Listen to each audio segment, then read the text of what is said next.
Yeah. Woo. Wow. Let's go.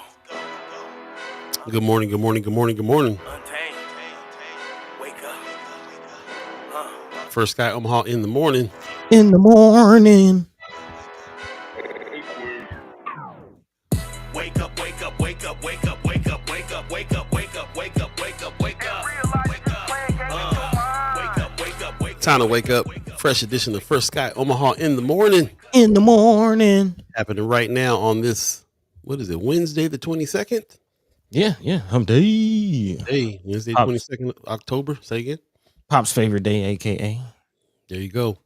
Right on, right on. Appreciate you guys joining us this morning on a Wednesday. Again, it is October 22nd, 2025. If you keep track of the calendar. And yeah, we're back. We're back. My name is Paul B. He's Buddy the Gawd.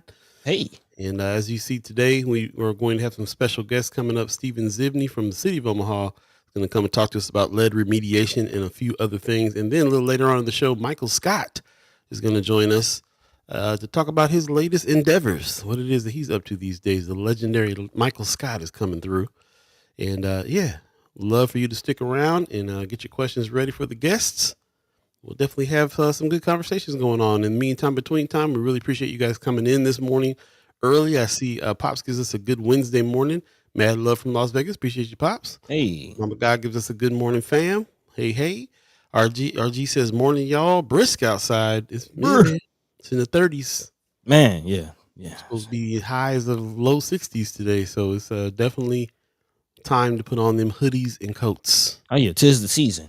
'Tis the season, for real. Michelle Moreno gives us a good morning. Good morning to you. Marlon Harrison said, good morning, First Guy family, and happy Wellness Wednesday. Hey. Appreciate that. Yeah. Always trying to take care of the wellness. We're a firm believer in self-care and all the good things that you got to do to keep yourself strong for the fight. So, yeah, here we are on a Wednesday, and, yeah, going to jump back into it. How you doing today, buddy? What's going on with you? Man, I'm feeling good. Feeling great. Yeah. Good. Yeah. Blessed. Okay. Dodged the bullet, quite literally. Yeah, for those of you who know, Buddy was out here, of course, for our our inaugural Fun Fest that we had. He was going back to Atlanta. Told him to fly safe. Next thing I know, this pops up: aircraft emergency at Epley Airfield. People going crazy. There's no security-related incident at Epley Airfield this evening. For any questions regarding American Airlines 6469, I guess they didn't put the story in here, but somebody tried to rush the cab. Man, I ain't hear about that. That's what a few people tried to rush where the pilots were at. That was the incident. I didn't hear about that. What? Yeah, man, I'm talking about what happened in Atlanta, man. But these fools is tripping out here, man. So you was talking about Atlanta, I was talking about Epley. So first of all, while you was leaving, something was going down at Epley, and then while you got to Atlanta, something was going down in Atlanta.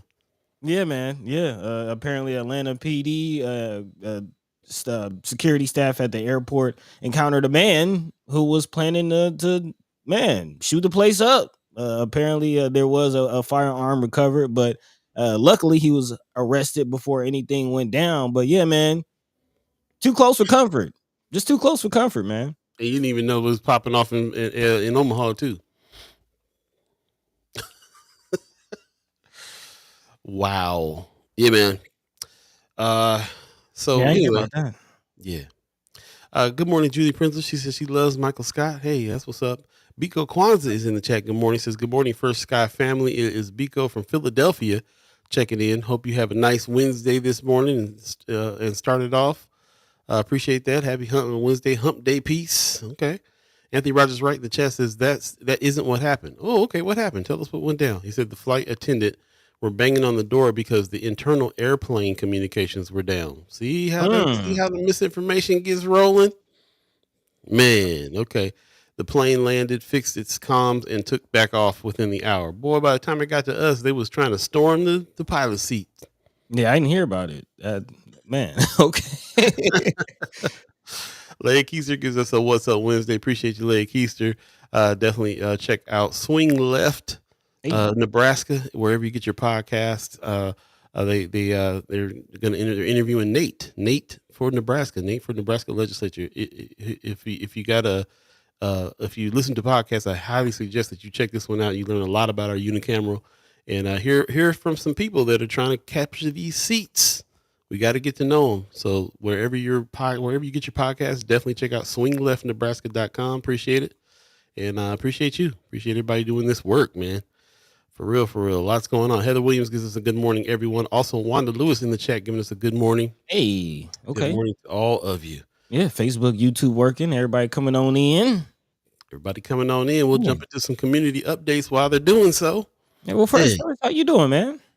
I'm tired, boss. I'm trying to just roll because I'm tired. Okay, well, hey, you tired, boss? Definitely having some sleepless nights, and trying to regulate that. So especially during the week, it's a little tough because we got to kind of dig into some of these things, and so trying to find the balance of not going too far down rabbit holes, but also going down rabbit holes so that we can have these discussions is sometimes takes its toll.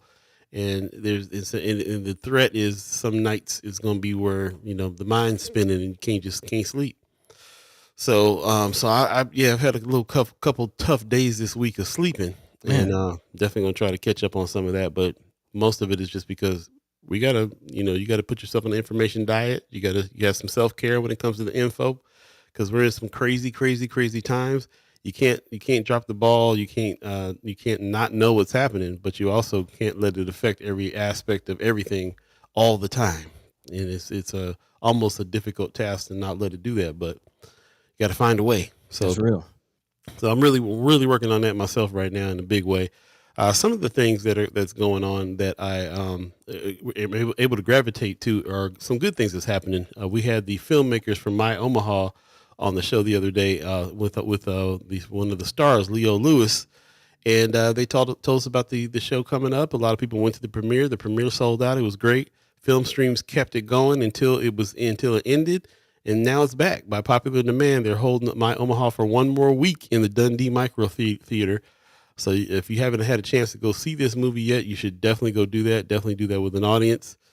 This is kind of a little deceptive picture here because that micro theater don't hold nearly that many people. This is really okay. That's not it. They're showing a different theater. Yeah, that micro theater is about half the size of that. So get your tickets because they're limited seating there for sure. If you haven't been able to see it, definitely go check them out. But shout out to what they're doing, man, with this My Omaha. Everybody that sees it is like, amazing film.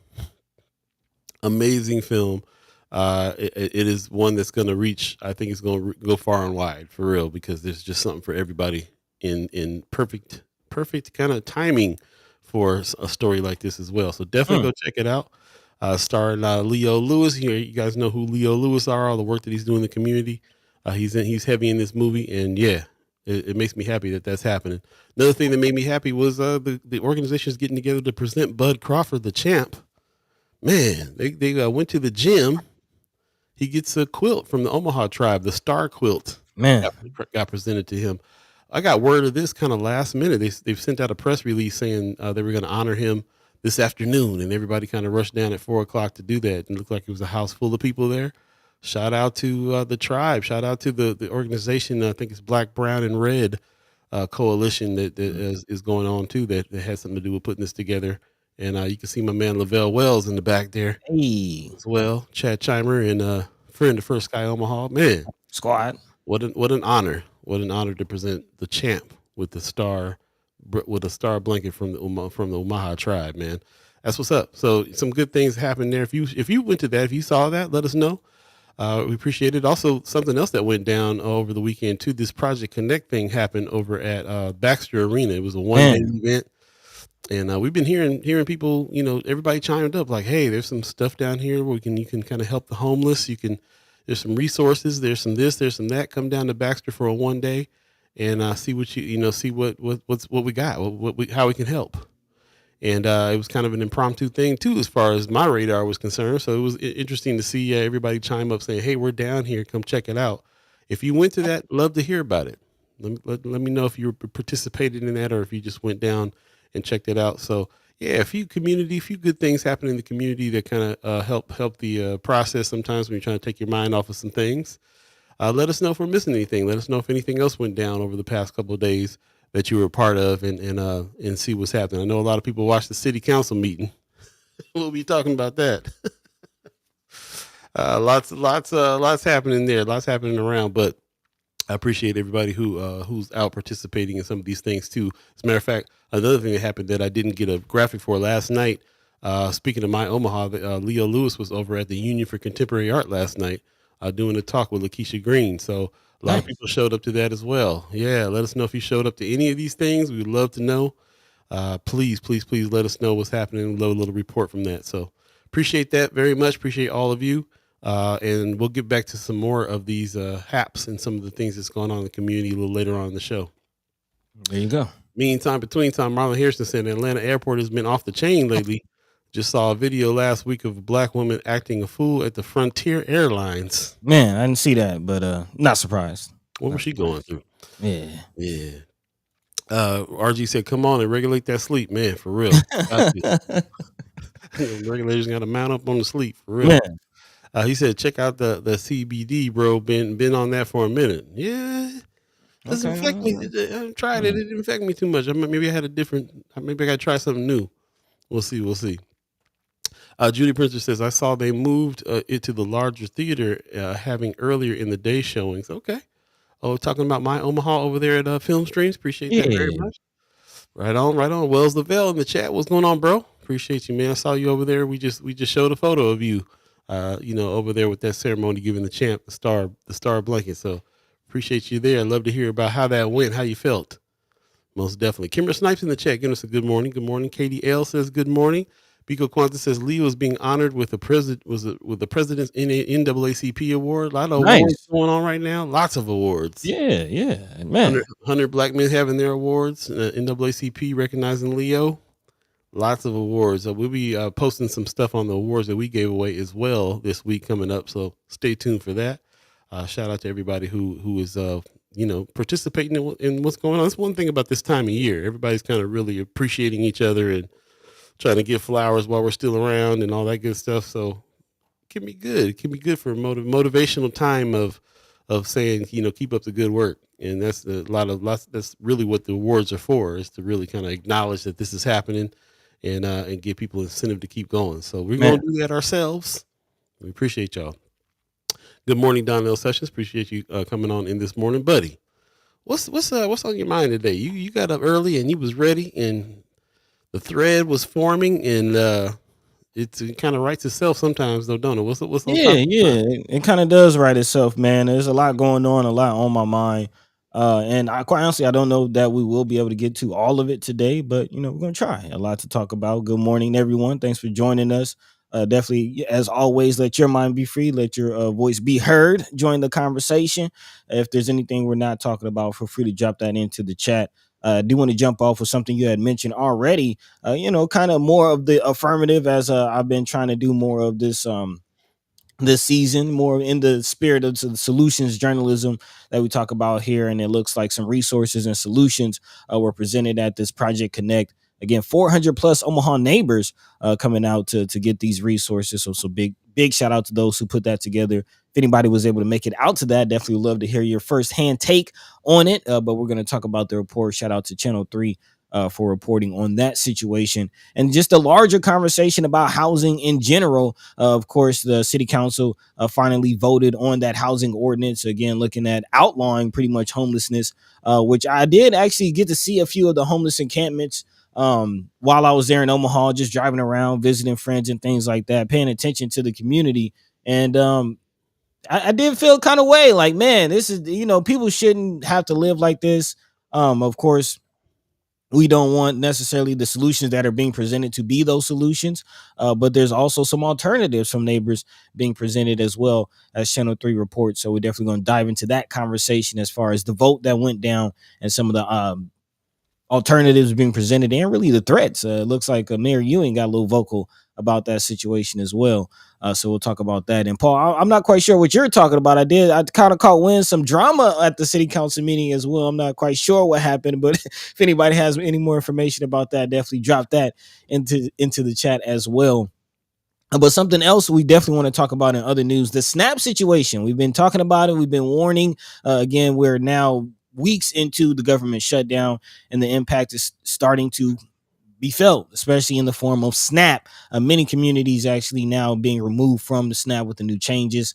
And again, with the government shutdown, does not look like that thing is going to improve anytime soon. So hopefully, you're not finding yourselves in that situation. But if you are, we'll have a little information for you. A few people trying to help with that situation, and just more of the like of responding to Trump. Of course, I know, Paul, you had some feelings about Brinker Harding. I know we tried to reach out to Brinker Harding when we were doing our interviews for our candidates, and now he's in the news for some other I guess decisions, if you will, for a campaign against sombrero memes. Yeah, we got to talk about these memes coming out. I mean, we ain't really played the Trump meme, but it's getting ridiculous. It's yeah. We'll talk about it. All that and more. Of course, we do have a couple guests coming through as well, so we'll be speaking with them as well. We have brother Steve. Was Steve Zivny? Steven Zivny. Okay, man, hopefully I didn't slaughter your name, but representing the city of Omaha to come and talk about the lead campaign that we've been pushing. Actually, October is something special in regards to lead. Again, we're still raising awareness about the dangers of lead in paint, soil, dust on the window sills, all of that, man. So again, we'll be talking to them as well as brother Michael Scott, again, broadcast journalist, legend, face on the Omaha Press Club floor, former Mind and Soul host, First Guy fam. Yeah, we're talking to the brother, see what he has going on. In the meantime, with 20 time, we're about 15 minutes into this thing. Paul B. Yo. What say you? Man, let's take a quick break and we'll jump back into the conversation. Appreciate you guys showing up this morning. Again, this is Wednesday, the 22nd of October, and it is 7:16 right now, if you believe in the concept of time. Stay tuned. We'll be right back. First Sky Omaha in the morning. I'm Paul B. He's Buddy to God. We'll be right back, y'all.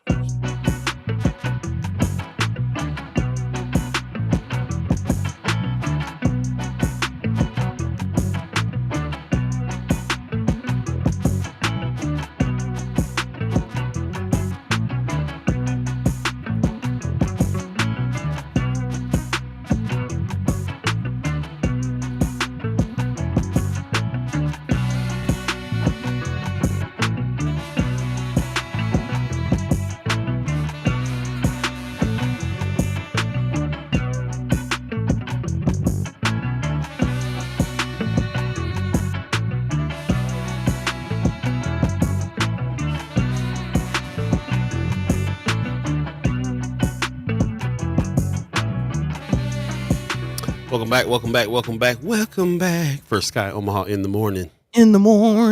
Paul B, Buddy to God. All of you chat chimers, ghost listeners, not radio listeners, monitoring spirits.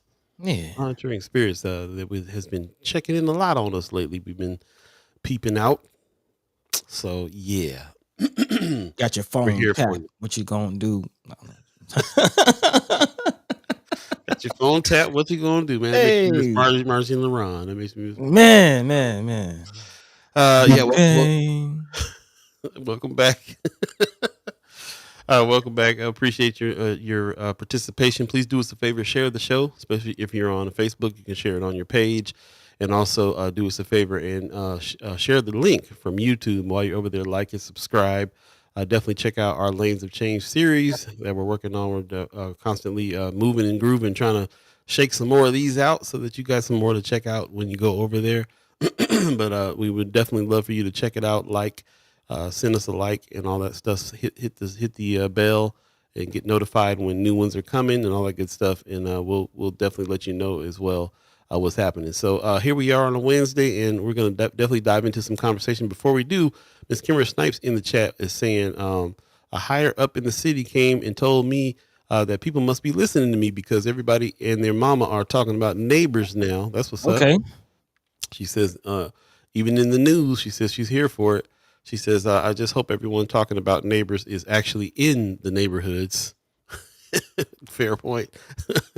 Fair point for real. Yeah, appreciate that very much. Also, Anthony Rogers right in the chat says everyone needs to come down to city council next week wearing sombreros. That's the initial plan to answer Harding's blatant bigotry. We definitely got to talk about what he did here and who's been upset about it for sure. Wells Lavelle in the chat says it was all about bringing the youth from the reservation, black, brown, and indigenous red, breaking the barriers between the cultures. We got a small healing tomorrow evening. That's what's up, man. Man, okay. You know, we're all for it. We're all for it. Shout out to everybody that put that together, that was able to present Bud the Star Quilt, which is a huge, huge honor. And I appreciate you giving us some insight on that. Yeah, I'm very happy to see this when it came in. Very happy for sure. Man. Lynn Mills in the chat. Good morning. Says I volunteered as Project Connect at Project Connect. Many organizations turned out. It was amazing helping people navigate the services available to them. I worked with someone who had just had all their personal items stolen, and we worked at getting her signed up for the right kind of help. That's what's up. Man. Appreciate that. Yeah, thank you for the inside information on that. I was very surprised to see how many, we see stuff coming, and it's like for months they're promoting something, and we get there and they be 35 people there. And then other times it seems like it's out of the blue. All of a sudden, there's all these vendors, all these people coming to the Baxter Arena. I'm not really sure yet how communication works in this city when it comes to like getting people out to certain things and what things they come to.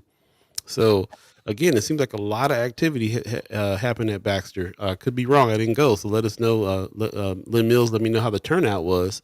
Love to hear about that. So yeah. How does it, maybe it's just because it depends on the thing, like the need. If the need is strong and people got resources, then people going to show up for that. Because of what's going on. Everybody's really scared about the SNAP benefits and everything that's been happening right now. So anybody who's putting it out there that we got some resources, come get some help if you need it, or the reputation of the organizations that are there that people are volunteering for.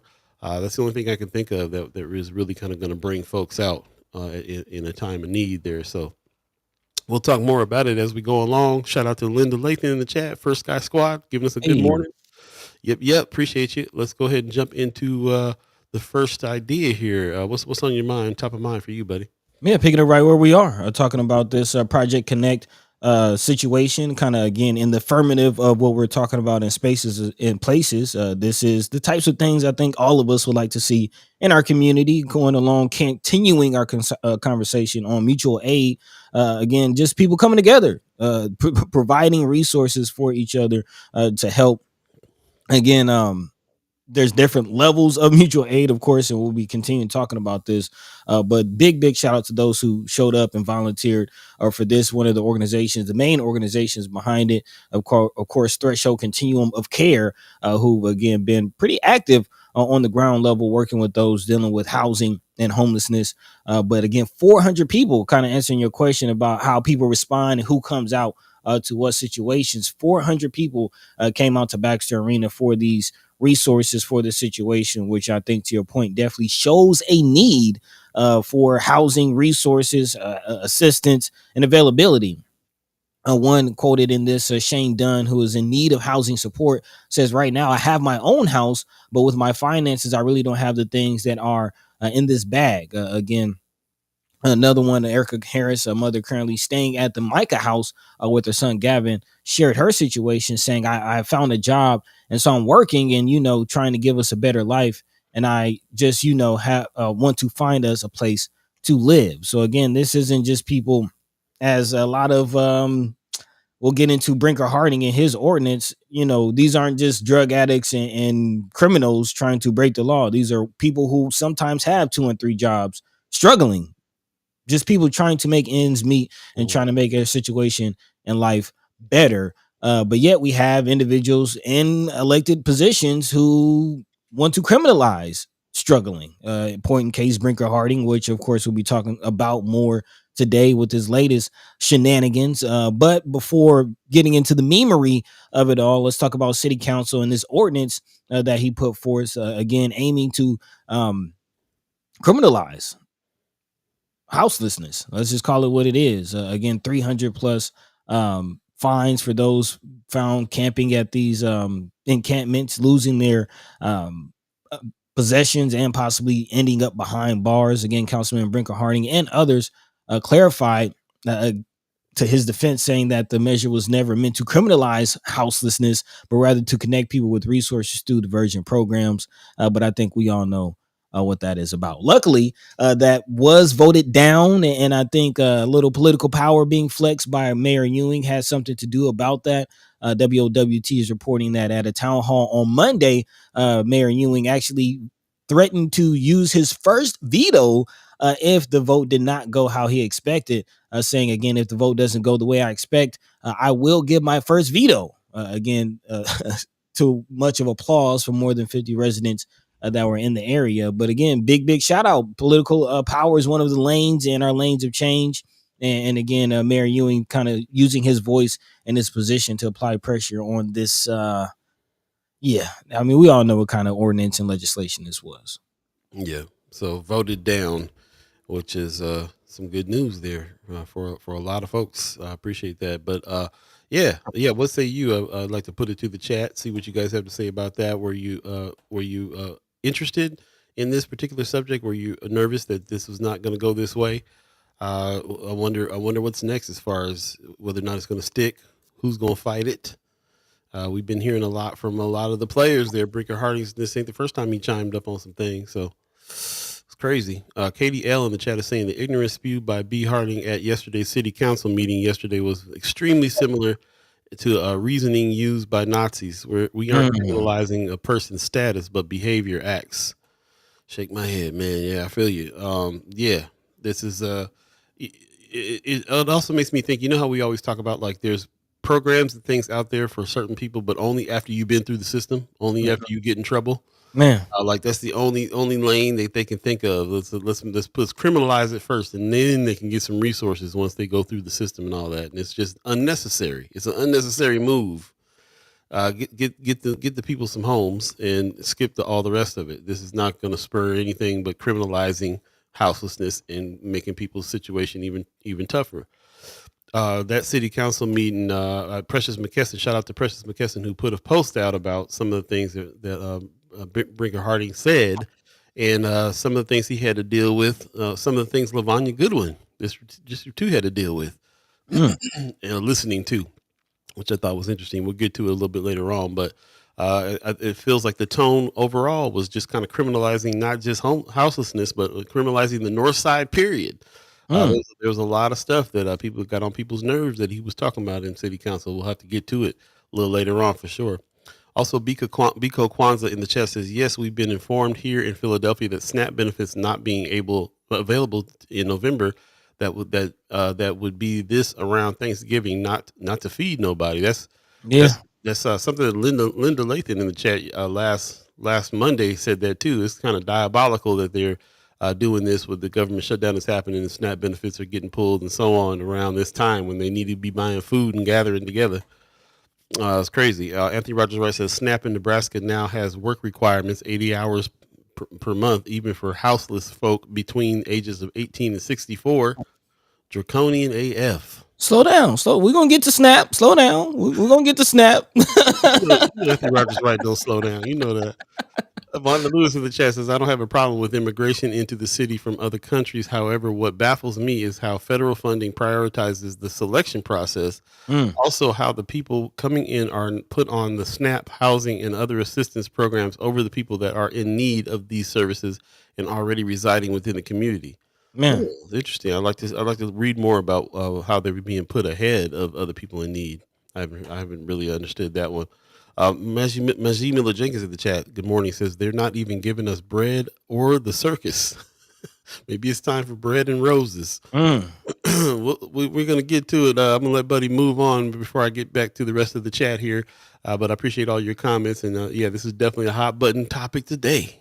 Yeah, man. I mean, and I appreciate the enthusiasm. We'll definitely get to the snap of it all here in a few minutes. But I do want to wrap up the housing conversation with some proposals from some residents that I appreciated. Of course, we all know the ideas from Brinker Harding trying to criminalize. And I think we all agree that that's not the answer. Shout out to Greta Gawd from Channel 3. Reporting on some ideas from South Omaha, actually, particularly Stephen Bolger, who's the president of the Mandan Park Neighborhood Association. He says the neighborhood and park have struggled with houseless encampments, saying it's gut-wrenching and heartbreaking that in some situations we have to ask for them almost to be removed because we know they will be preyed upon for sex and drugs and things like that, which is a reality. Like I said, I myself drove past some of these encampments, and you can see definitely the possibility of some of these things. But Is criminality the answer? No. I do appreciate this alternative solution. Boger is proposing sanctioned encampments on public land. Cities like San Diego, he says, and Seattle have implemented similar programs to help reduce unsanctioned camps where problems like drug use, theft, and assaults can occur. He says not everyone is going to come under one tent, but maybe if you give them the opportunity to get a subculture within their own culture with people more comfortable being around and feel safer around, Boger said. Again, the Mandan Park Neighborhood Association has actually created a website to highlight possible locations for these sanctioned camps and serve as a forum for community discussions about solutions to homelessness. When we talk about mutual aid and solutions, this is definitely what we're talking about. This is definitely the idea rather than, again, criminalizing. I would like to see some more of this type of things. Definitely love for you all to sound off. What are your ideas about sanctioned encampment situation? When I hear about this, I think about situations in cities where rather than criminalizing, there are social workers who go to these encampments and people who actually go to the encampments to provide services rather than tearing down their tents with bulldozers. So again, solutions. What say you? One more thing that I'd like to throw out there too is that we're talking about houseless people in particular, but when we talked to Tamara Dwyer, who is the city's houseless coordinator, she really taught us that if you're somebody floating on from couch to couch, you're houseless as well. And even before you get to the point where you have to utilize a place like Micah House or any of these places that you have to go, or an encampment, and then you also are really needing to have some resources for where you got to go next if you're in a house, if you're in a situation where you're hopping from house to house, friend to friend, because it just good thing you got some friends, good things you got some family, because you might be on the street with everybody else as well. So there's just all the way around, it's a simple thing. Like this is the beauty of the conversation that we had with Miss Tamara Dwyer. Let's get people homes. That's the only solution here. We know that there's going to be camps. We've heard from houseless people that don't go to some of the homeless shelters and stuff like that because they actually don't want to really be around a whole bunch of people in the same situation, because that can get hectic too. We've heard from several people in some articles that Omaha World Herald put out, and also Channel 3 did, talking about it. So again, it's a stopgap. It's a solution that is a temporary solution in order to get to the point where they can have some housing and some security. So if we're talking about solutions, then we shift gears here on this show as well. And I'll put the call out to anybody. As a matter of fact, we have friends, and we got people right now that are facing evictions and some things that are going on as well. We need resources.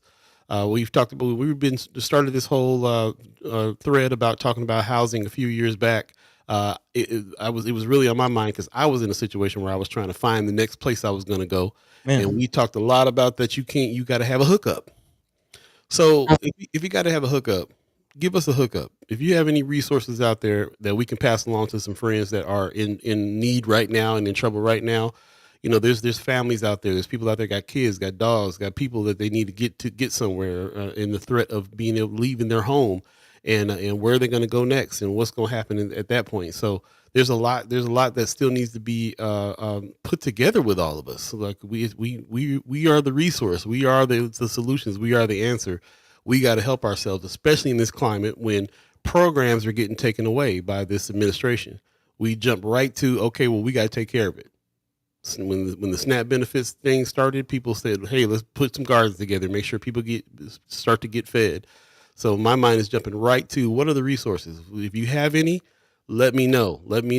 Put them in, send them to us at firstsky.omaha@gmail.com. We want to know if you got places that people can go, temporary housing, anything, any resources out there that can help people either get off the street or help people that are in some kind of situation. We want to know about it so we can spread that to people that we know. This is not a topic that is way off somewhere on somebody's corner or under some tree in an encampment. This is right here in front of us. We have people that we know that are friends of ours, that are family of ours, that are in trouble.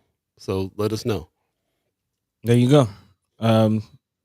In spirit of, I guess we got a couple guests. Let's go ahead and keep it moving.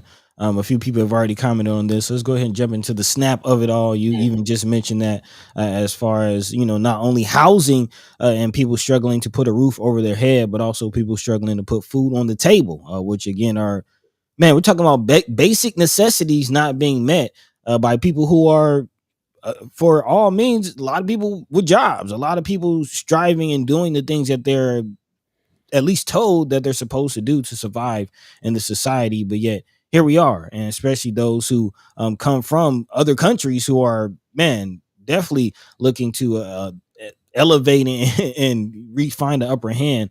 But yet changes to Nebraska SNAP program is now taking effect, and community advocates are saying that the cuts are already making it harder for people to get help and putting more strain on neighbors and nonprofits alike. This is coming from KMTV3. With the cuts that we've talked about in previous episodes and new eligibility limits for SNAP benefits, nonprofits like Nebraska Appleseed say stores that accept SNAP and the local economy will also take a hit. One particular family that they interviewed in this article, Ukrainian refugee Alexander Ashkenov. I apologize. I'm pretty sure I slaughtered that name. But again, he says his family is already being impacted when he came to the U.S. a few years ago because of the ongoing war.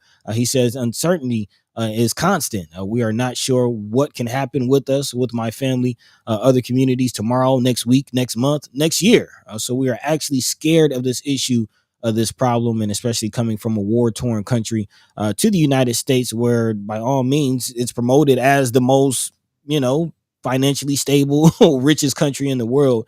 And yet here we have where families are struggling to eat. And it's not just Ukrainian refugees, which is kind of interesting when you think about the role that America is playing in the Ukrainian war. And now refugees are coming here to seek asylum, and now they're struggling to eat, which is a whole nother conversation. But not just Ukrainian refugees, but also shout out to our African brothers and sisters who are also struggling in this situation. Actually, according to the African Immigrant Family Services, they say more than 90% of the families that they help rely on food assistance. However, the new requirements that have gone into effect has now effectively rendered those services useless. Again, with SNAP benefits being taken away from refugees, their main priority shifts to making sure the people they serve are able to put food on the table. And again, it's not just refugees, but millions of American citizens and families who rely on SNAP food stamps, who are again facing not being able to put food on their table just in a couple weeks in November. So get ready. Yep. Appreciate everybody who's in the comments here. 7:37 right now. If you believe in the concept of time, we definitely want to jump into the chat a little bit. Lots of being said there. But the get ready part, I'm hanging on that, what you're just saying right now. And again, we're going back to, the kind of attitude. We got the attitude like the Black Panther Party had, where it was like, okay, well, our kids don't get no food in the morning before they go to school. Let's put the food program together for them. And that's, we got to kind of get back to that idea. So I appreciate everybody who's in the chat that's talking about some of the resources. Cameron Snipes in the chat says someone asked the lady who runs the Sienna Francis house about Aaron Hans's program with people taking in dogs. She said they actually have a program to help people with that. Oh, okay. I appreciate that. We'll have to look into that as well. Like I said, there's people, there's families that got kids, got dogs, got possessions in bad situations, all kinds of stuff, and don't know where they're going to go. And we need to be able to give them resources. So I appreciate that. Also, Katie L is championing something that I was definitely feeling yesterday. She said, shout out to Lavanya Goodwin, Councilwoman Lavanya Goodwin, put some respect on her name, for her speaking truth to power with such class and composure. Most people aren't capable of this strength and bravery. I had a newfound kind of a feeling about what Miss Goodwin did in the face of some of the things that were being hurled at her and said in city council, for sure. Anthony Rogers right in the chat says, I'm so sick of this. Look at what they are doing in other cities, BS, that is used subjectively. Other cities also have free public transit, free universal pre-K, and resident review boards. Yeah, different cities got different places. We can't use the exact solutions from other places, for sure. I understand that. For sure, but I appreciate your comment there. Lynn Mills says, I was told shuttles were running from the shelters. The guests got to have lunch before we started. It gave us a chance to get to know who we would be working with. It was a great way to connect with people that you may not interact with every day. The event helped put a human voice to the problems of our problems our homeless face. Man, Talking about the event at the Baxter Arena yesterday. Really appreciate that insider report that you're giving us on that. It's good to hear. Good to hear that those things as well. Majee Miller Jenkins is saying we're starting a free grocery program in Lincoln, having community conversations in multiple neighborhoods about how we make it through this together and making connections for survival in dystopia. man. For real. She says, we have one shelter in the entire city of Lincoln to serve people struggling with housing, just one for a city of 300,000 residents. Man. Yeah, rough. It's incredible. I really appreciate everybody's comments here. It's really incredible. The lack of resources. You said something earlier about where the lure is that we're this prosperous country, yet we have people not eating, not having places to live, and so on. And all I can think about was, it was designed like that. It was designed. That's where the prosperous coming from. You know what I'm saying? We're the richest country in the world because we deny people what it is that they need, and just take the tax money and roll and do what we're doing. So this isn't, man. Follow the Money is going to be a very interesting season for many reasons. But and I'll actually, in the second hour as we prepare, I'll play the clip from this video, the Black Leaders 73 Summit. But it's very interesting. This is a video I came across, and I'll contextualize it a little later on. But this conversation of capitalism was brought up in this video, and I won't play that clip there, but in other parts of this video, the conversation of capitalism and how it impacts communities like Black communities and brown communities, quote unquote, has been a conversation for far too long. And I think the reality is, well, we see it. We see it. I've kind of mentioned the last episode as far as racism being distraction from classism, and classism is rearing its ugly head. And whether you're Black, brown, or white, taxpayers are being robbed. Yeah. Interesting video that I posted in First Sky Omaha, the Instagram page. If you guys check out the stories over there, the lady, a man talking about the plan, the reason why our healthcare system is like it is. There's a couple times in history that the president's been trying to put kind of universal health care together, but people were saying racism made them say, well, no, because Black people will get it. So all these stopgaps are you having to pay 20% of your medical bill or having co-pays and all these things it was the barrier. It was something they put in place because it was going to make it harder for Black folks to be able to have some health insurance, even in Medicaid and other kinds of programs. And the whole premise was the racism, the classism hurts white people too, especially poor white people. Yeah. They're out here struggling because they put money barriers in place because they didn't want Black people to have something so bad. I knew as soon as we said capitalism, I thought Anthony Rogers Wright gonna check in. And I was getting ready to call it out, man. Like we are moving towards that conversation, and like Buddy said, the next season, Follow the Money, which is coming back January 15th. That's our new season. Because we take that month off from December 15th to January 15th after this season. So yeah, Follow the Money. I definitely think we're going to venture in this capitalism conversation here. You say capitalism is the manifestation of white supremacy, colonialization, and patriarchy. We have way too many Black capitalists in Omaha and the USA.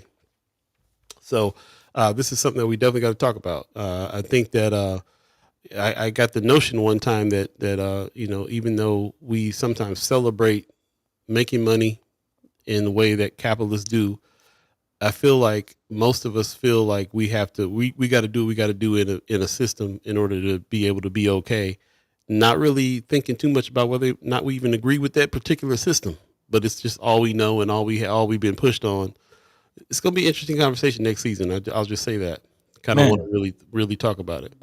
I mean, actually, to that point, you just reminded me of an article that I pulled. I can't really find it. I think I closed it out. Didn't really plan on talking about it too much, but has been reported about the farmers in Nebraska chiming up about this whole situation with Trump, moving to Argentina and investing in South American countries in their farming, and now farmers are like, hold up, like this, we ain't, no, this isn't this isn't helping. This isn't helping at all. So again, capitalism is helping the ones at the top, and the irony is the ones at the top, the ones who are owning these corporations, are also the ones that are making the laws now. Can't wait to get to it. It's really interesting. Anthony Rogers right in the chat says, and the goal is not to draw lines dividing class and race. The goal is to draw lines connecting class and race. That is right out of the Black radical tradition that produced the Black Panthers, for sure. Also, Majeen Miller Jenkins says, credit scores, insurance, paying for college, all began to prohibit Black people from participating in society. Listen here with this.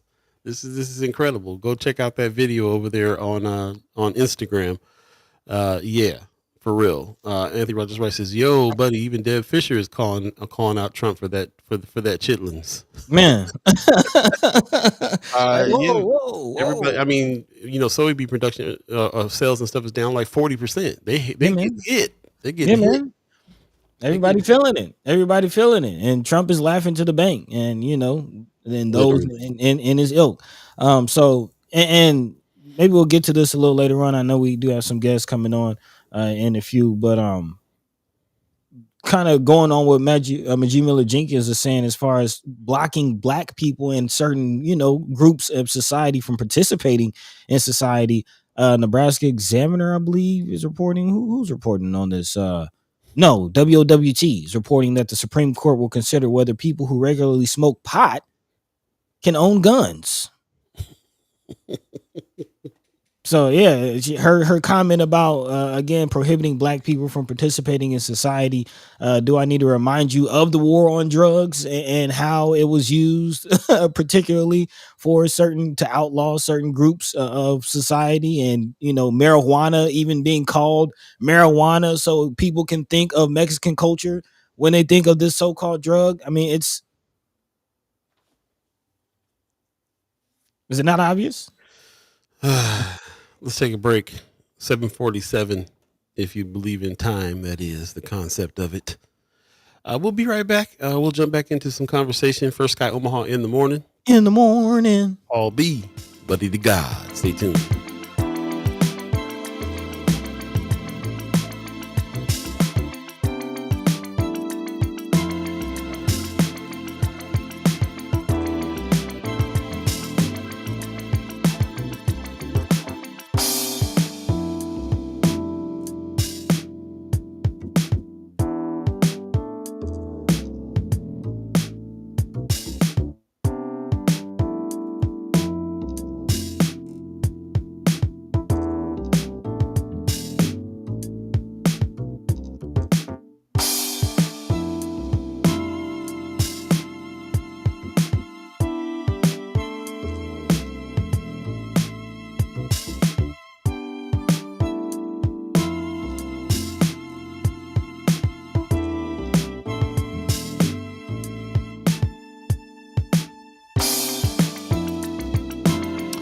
Welcome back. First Guy Omaha in the morning. All Beeee, Buddy to Gawd. Man, this Friday, shout out to the Empowerment Network for putting this African American Leadership Conference and Revive Black Business Expo back, bringing it back this year. It's happening Friday, October 24th. It's actually starting pretty early in the morning, 7:30 to 3:30. Highly suggest you register and check it out. We'll definitely be in the house having some conversations with some folks as well. So I'd love to see you there. This is where I learned most of the things that I learned about what happens with Empowerment Network.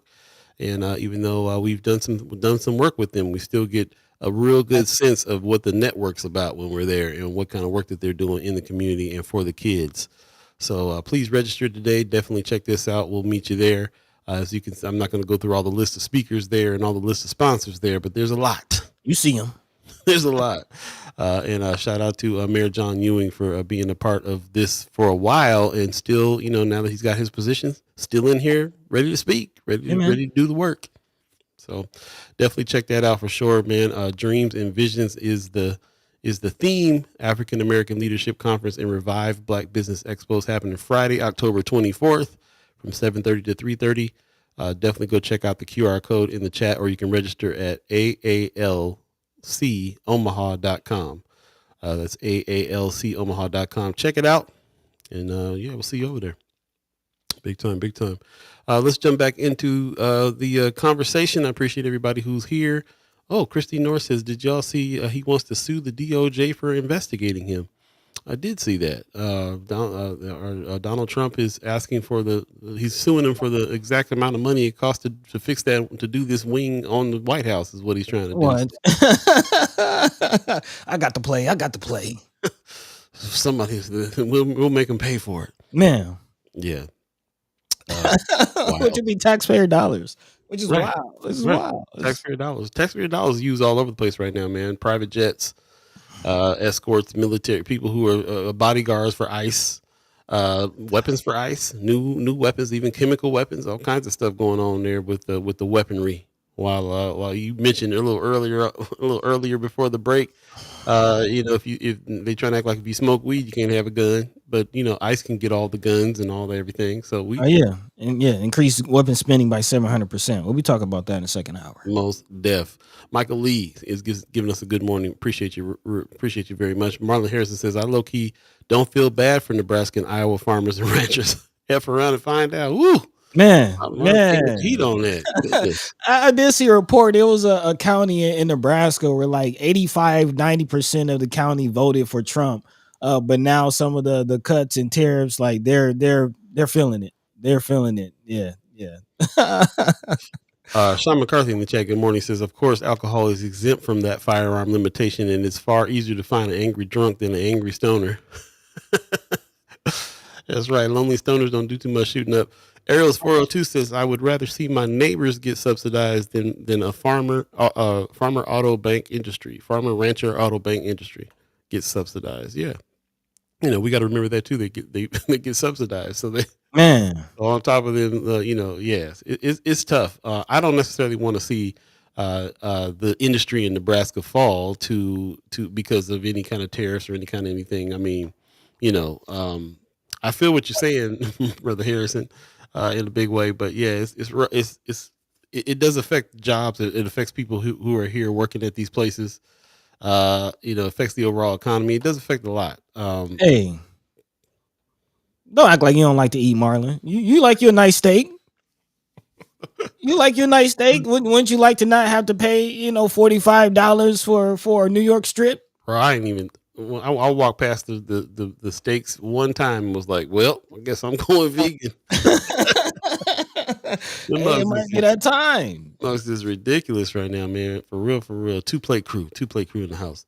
Most deaf going down. I did pass up Donnell Sessions in the chat says something positive on my mind this morning. I saw that. Oh, I love when people start a sentence like that. Yeah. Please check out my son, Andre Sessions Jr., aka Epic Andre.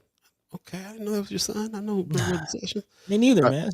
He's an amazing local photojournalist. Are you kidding? He's right. He's in the realm. We've used his photos. He's News gang. And a photo he took at the George Floyd protest in 2020 called Crossroads of Power is featuring at the Beeee Contemporary. Whoa! I'm glad to hear this. It's featuring at the Beeee Contemporary Art Museum. His photo will be auctioned at their annual art benefit Friday, October 24th. Check him out. Dope, man. Shout out to my man Epic Andre. Dope photojournalist. Did not know that was your son. I'm gonna go try to bid on that one. Proud mom. I think I know exactly which one you're talking about too. Crossroads of Power. 2020 Freedom Summer. Come on, man. Y'all need that. Come battle me with that auction right there. Y'all need that. Run it up. Before we move on, Wanda Lewis is saying if you try to maintain home ownership, they make it difficult for you with all the imposed fees such as the sewer separation project. She's been talking about this one for a minute. Collected on our monthly bill, also forcing homeowners to pay for infrastructure such as city sidewalks. I hate it when they made us do that, and the maintenance of trees that are located on the city right on way next to the street, not even on our property or yard. Our family went through that, like having to pay thousands of dollars to fix stuff that the city is in charge of. And yes, I appreciate you reminding us about, even if you're a homeowner, how tough it is to even do that. Even the taxes situation make it tough. Man. You miss a tax payment, then you're in threat of losing your home. So there's a lot. Appreciate everybody's comments. Appreciate everybody's conversation. Definitely a lively conversation today. Remember, do us a favor, share the show on your page, and contact your friends and family, anybody who you think would benefit from this conversation. Share the link, the YouTube link, so they can come in, check it out, and let their voice be heard as we're speaking as well. Also, Friends of First Sky Omaha on Facebook. The group page is kind of where this conversation continues when we're not live, like we are today, Monday, Wednesday, Friday, 7 to 9, if you're just joining us. And yeah, that's where the conversation continues. And also, we have a newsletter called The Weekly Wrap that goes out every Friday as well. Highly encourage you to sign up for that. And we'll put the link in the chat here shortly in order for you to do that. So we're still talking about ways to communicate. We still have to be strategic about our communication. What's going on right now will absolutely not last. Changes will have to be made because of the current climate that we're in, and just to be able to reach more people and to speak regularly to you as well, and keep ourselves informed. We learn a lot on this show too. So thanks to you, the Chat Chimers. With that, let's go ahead and move on to the next. Not really sure what's going on with the guests. I apologize for that. Looks like we might miss our first guest, but we're still anticipating Michael Scott to come in. I did speak to him last night and walked him through a few things in order to be able to get on the show today. So we're anticipating Michael Scott a little later on the show. Stay tuned. We still have our special guest coming up. Meantime, between time, let's jump in, buddy. You ready to show that video or something? What you want to do? Man, I tee it up with this. We kind of been talking about the whole Brinker Harding, memery of it all. And I think that's a good place to, the meme wars, and some of these memes that have been coming out. Of course, this is being reported by Channel 3. The meme war over government shutdown has made its way to Nebraska's 2nd congressional district, with Republican candidate Brinker Harding facing criticism for posting a campaign video reacting to one of the sombrero memes on his social media profiles. Harding's campaign Instagram feed shows reactions to national content, including a post responding to Vice President J.D. Vance's promise to stop sombrero memes if Democrats help reopen the government. Again, continuing this bipartisan war, but really continuing the spiral of American democracy that we're seeing. And Paul, you had a funny, well, not necessarily a funny, but an interesting take on these memes and what this really means for American politics, and just the absurdity of it all. Of course, we didn't really share it, but we were the irony of us talking about the French protests spraying feces in protests, and then I go on the internet and I see Trump actually sharing a meme or a AI meme or clip of him flying a jet with a crown on. I don't know if y'all saw this, but releasing from a fighter jet, which is crazy, poop bombs, basically, like just dropping feces on No King's protesters, and just the ridiculousness of it. But I think it goes beyond ridiculous. But before I get into my thoughts, what say you, Paul? Yeah, that's first of all, I debated on whether or not I wanted to show it here, and I decided not to. Go check it out though. It's for yourself. Yeah. Because it is by far the most ridiculous thing I've ever seen, and it's so ridiculous that I'm trying to search my mind about the context in which I'm seeing it, because it has broken something in my brain to have seen the president of the United States put this weird meme out of him in a king in a crown with a crown on in a plane dropping poop on people. The first thing that hit me was my 9-year-old nephew. I would have said, okay, bro, that's a little childish to him. If he would have made something like that or done something, or even joked, like, yeah, I'd have laughed with him a little bit, but then I'm like, yeah, but come on, man, it's kind of crude, We've witnessed this man doing weird stuff before. This isn't the video, but man. Yeah, I was getting ready to say. No, they got it. Look at this. He's always doing stuff, but this particular video of the poop dropping was, it really kind of broke my brain a little bit because we're already dealing with them doing stuff against the law. They're disregarding law, and we're talking fascism. We're talking serious stuff. On top of the serious stuff, if there was any majesty left at as far as not majesty is the wrong word. If there was any, what's the word I'm looking for? It's when you decide you got to put your suit on to go somewhere. I mean, is respect? Is that respect? Any if you got invited to the White House right now, even with who's in there, you're probably gonna put your suit on. You're in the White House. Even if you don't, if the presidency, our politics, our country, everything got diminished to a point of a cartoon ridiculousness with this for me. Like, I was already not taking any of that stuff seriously, never have. But the most ridiculous, I wish I had the words. Thank you, decorum.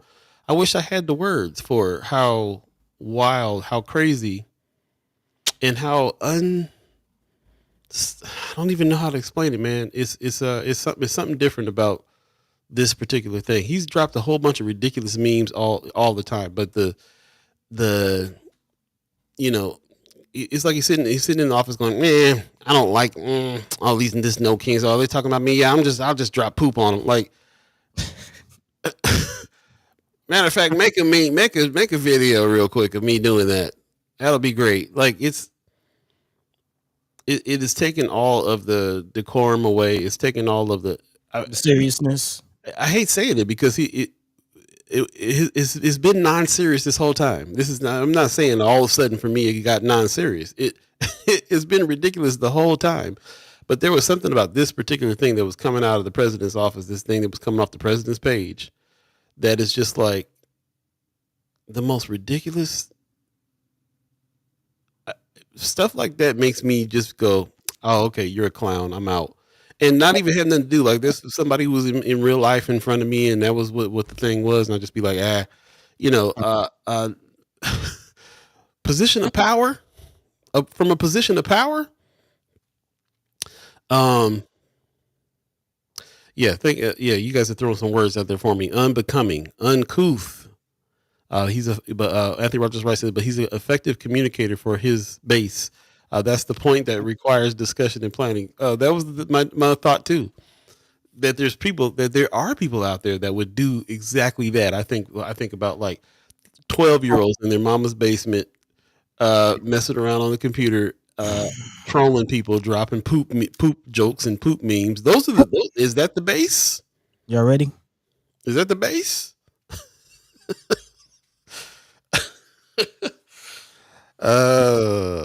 Y'all ready? With Michael Lee, this is what I'm saying. This is what we've been talking about. The memes are one thing, but to call Democrats and people who don't agree with him as the enemy within, and then calling them names is truly dangerous. Not just calling them names, attacking. We've been dealing with this illegal behavior. And this is where I jump in. Mm-hmm. Because I've said this before on the show. It would be hilarious. It would be funny if people's lives weren't at stake. Right. It would be hilarious if people weren't being murdered in the seas of the Caribbean. It would be hilarious if people weren't being brutalized in the streets of Chicago. Y'all feel that silence? It's not funny.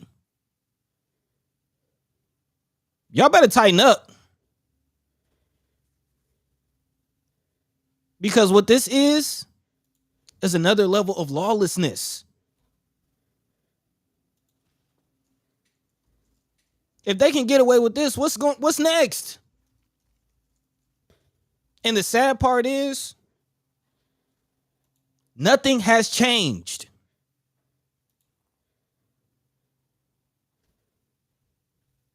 Nothing has changed. I mentioned earlier, I came across a clip. Some of you may remember this program called WNET produced a series called Black Leaders. In 1973, there was a broadcast of Black leaders: Fannie Lou Hamer, Angela Davis, Stokely Carmichael. They were all there. As I was watching this, there's a particular moment where he explained what they were dealing with and what they were talking about. I'll just let y'all hear it. Let's just go ahead and dive into it. And I'll say this, man. The more things change, the more they stay the same. Yeah, pay attention to this for real, for real. This is wild. See this Watergate scandal as being an indication of the real threat of fascism. And I think that's what it is an indication of the lawlessness of law officials and the abuses of state power at the highest level. You have to take it beyond the particular example, as Ms. Davis said, of Watergate, to understand what's going on at all levels in our society as far as abuses of power by the government is concerned, particularly in political areas. If they're doing this against the established opposition, what are they doing against black people? What are they doing against political activists? What is happening with the statutes that are being passed and the people who are being appointed to the courts, the decisions the courts are rendering? What's happening at the street level in terms of the administration of justice? Then you get the full impact of just how lawless these people are who are supposedly in charge of administering the law. When you look at the statutes the Congress has been passing, preventive detention, you see the no-knock, you see the stop and frisk, you see the Interstate Riot Act. You look at the Supreme Court of the United States consistently cutting back upon what we regard as traditional rights in this country, doing away with the non-unanimous jury. When you look at the street level, the level of violence, officially sanctioned violence that's going on in this country, the political implications of that. Look at what happened at Kent State, and Orangeburg, Jackson State, Southern University, at Attica where 43 people were killed. And you look at the way in which the grand jury is being used, and you look at the way in which agent provocateurs are being used, and if you just trace it all the way through, what we see in Watergate is just the top of the iceberg. Man, did he say stop and frisk? Did he say no knock warrants? This is 73. The year I was born, the year my old behind was born, they were saying the exact same thing. It can juxtapose to everything that's going on right this minute. Nothing's changed. Except they're getting more bold. That has changed. Yeah. Because we went back to sleep. And now young black kids, that's who they are. That's who's getting bombed in the Caribbean, are young black kids.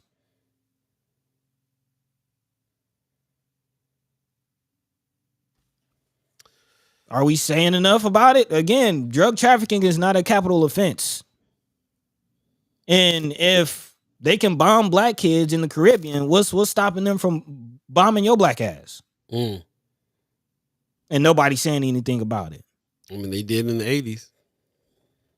Straight drop bombs on the city. ICE has new weapons, including chemical weapons. That's one stood out to me. I ain't never heard of anybody acquiring chemical weapons illegally. Again, let's dive into it. This is being reported by Popular Information, popular.info. According to the Federal Procurement Data System, reveals that ICE has increased its spending on small arms ordnance and ordnance accessories manufacturing by 700% in this year alone. New spending on small arms category from January 20th, 2025, the day Trump was inaugurated, through October 18th, has totaled $71 million. Most of the spending was on guns and armor, but there has also been significant purchases of chemical weapons and guided missile warheads and explosive components. Why does ICE need this?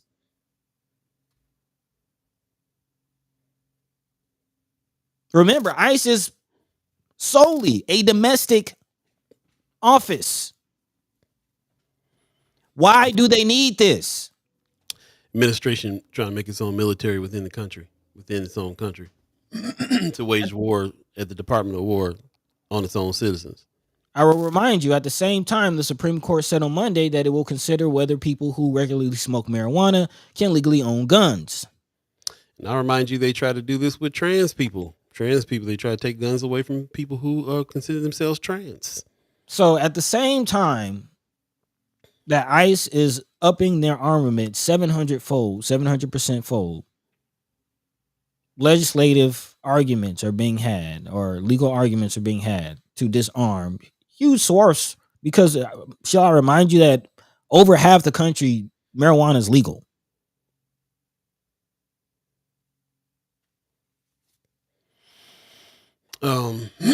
Other stuff going on. Mama God is reminding us Dim House leader Hakeem Jeffries' life was just threatened by J6 pardon insurrection. It's crickets by DOJ. We can hurt you, but you better take it when we attack you. We can't. Yeah, it's. So, Pop said this in the chat that we were echoing. He says, wow, that could have been broadcast this afternoon, right, Paul and Buddy? The more things change, the more they stay the same. Also, I'm seeing Sean McCarthy said, yeah, in 74, congressional and senatorial Republicans said Nixon had to go. That political courage is absent today. Just look at how they refused to impeach Trump after January 6th. Man, I mean, have we heard anything about impeaching Trump yet? Like, what else should he do before impeachment becomes a conversation? So Democrats' hands aren't clean in this either. Like, we haven't heard a whisper of. Last time I heard anything about it trying to impeach him was his first presidency, not this presidency at all yet. I mean, I ain't paying attention to all of it, but I haven't heard it loud enough for me to hear it. I could wholeheartedly be wrong. Please, if I am, let me know.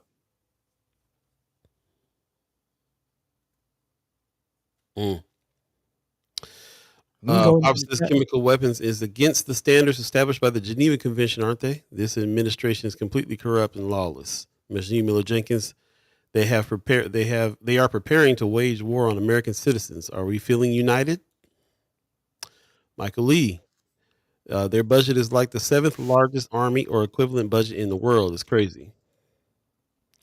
Anthony Rogers Wright, the guy who threatened Hakeem Jeffries, aka AIPAC Shakur, APOC Shakur, was arrested almost immediately for what it's worth.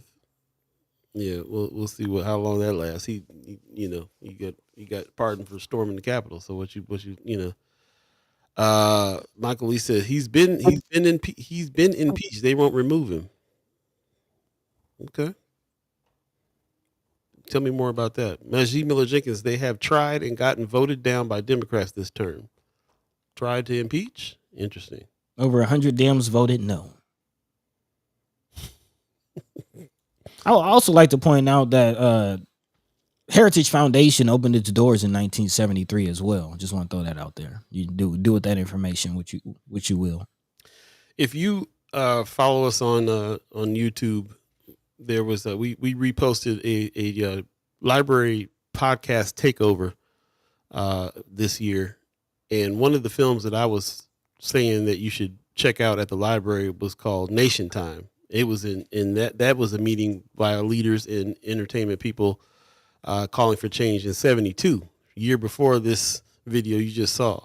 It just reminded me of around this time, and like you just said, Heritage Foundation was formed in 73. Could have been a reaction to all the black leaders getting together 72, and not just that meeting, not just Nation Time, but all the other meetings and things that happened in 72, 73, 74, with people trying to pull together and do some fighting.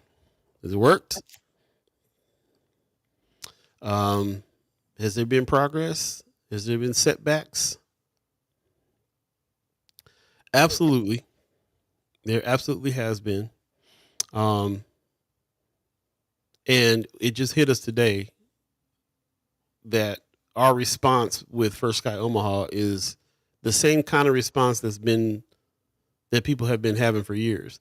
Like, it's the natural progression. If nothing's changed, then eventually in our progression of our own personal selves, we're going to get to this point where we feel like we got to do this thing. And this thing is very similar to things in the past because of that. because it's a continued thing. So if it's a continued thing, that feels a little bit like a fight. If it's a continued thing, so Man, I appreciate those comments, and we'll definitely I want to build on that. But I'm definitely paying attention to where the chat, and they have some interesting ideas about impeachment that I appreciate. Let's see. Pops is saying, first of all, Mama God.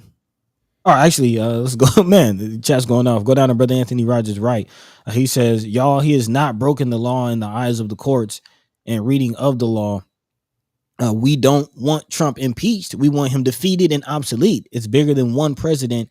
It's a system. And I appreciate that sentiment because, part of pointing out the fact that it is the system, because Trump is just the latest iteration of a plan that you can obviously see the Heritage Foundation has been rolling out since 73, since the very year that this meeting was had, since the very year that, again, black leaders in this country were trying to figure out how to move us forward. And yet here we are in the same position. And a big part of that is the Heritage Foundation.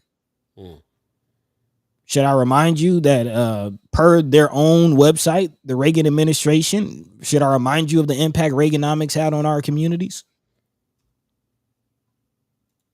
And where did those, again, yes, thank you. Where did those policies come from? Well, the Reagan administration is implementing nearly 2/3 of the 2,000 policy recommendations from our first ever mandate for leadership. 2/3 of 2,000 policies were implemented by basically the Reagan policy. The Reagan administration was the Heritage Foundation. And the same is for the Trump Foundation or the Trump administration. There it is. We are going to leave it there for the moment. We'll come back to this conversation. We appreciate everybody's expressions in the chat. We'll definitely come back to that and dig in a little bit further. But right now we have a special guest waiting in the wings. So we're going to take a quick break and we're going to bring him in, and we'll see what he has to say about a few things too. Stay tuned. You're listening to First Sky Omaha in the morning. In the morning. Paul Beeee, buddy to Gawd. We'll be right back, y'all.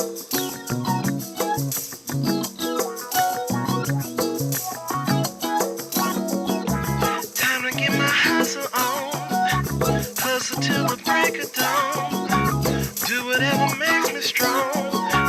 Worry about the right and wrong. Time to get my hustle on. Hustle till the break of dawn. Do whatever makes me strong. Worry about the right and wrong. Living in the HIC, brothers all surrounding me. Ain't no futures here, just lives full of pain and fear. Time for a different stroke. I'm tired always being broke. Welcome back. First Sky Omaha in the morning. Hey, in the morning. Paul Beeee, buddy to Gawd. I see Michael Scott's window open. Brother Scott, you there? Check 1 2 1 2. Can you hear us? We can hear you. Can you hear us? Okay, check. Can you hear us? Brother Scott, you there? Okay, we'll let him get that together while we continue on. Appreciate everybody joining us and sticking around. Again, we have a special guest, Michael Scott, that's going to join us here in a minute. If we're going to help him with the tech and try to get on in, have this conversation. But in the meantime, between time, buddy, well, what's standing out? I see you reading the chat. What's standing out there? For you? Yeah, I mean, the people still going off, definitely talking about impeachment. Again, I appreciate the idea that our brother Anthony Rogers Wright is putting out as far as it being a system. And this whole system is definitely something that we have to talk about. Also, Mama God in the chat saying ICE getting new planes and weapons, but can't find qualified agents. Again, all a part of the system. Pops in the chat also saying impeachment wouldn't work anyway. He has been impeached twice to no avail. He has the DAX stacked much more than he did in his first term.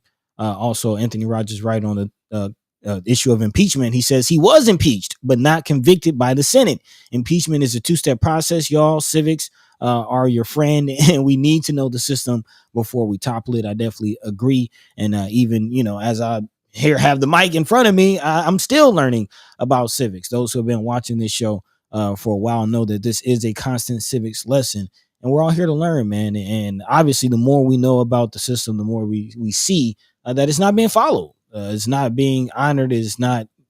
I mean, by all means, it's being thumbed at the nose, if you will. Also in the chat, Sister Wanda Lewis saying they implemented programs that were geared to help the single mother only, which kept the father out of the home when women were forced to become breadwinners. Now assistance has been minimized or depleted. Interesting. Majee Miller Jenkins says need to be researching the Weatherman Underground. Okay, dude, what is? I don't. What's that? I'm not sure. What? It's the first time I'm hearing about this. Yeah, let them know. Let them know. Yeah, drop History, that in. man.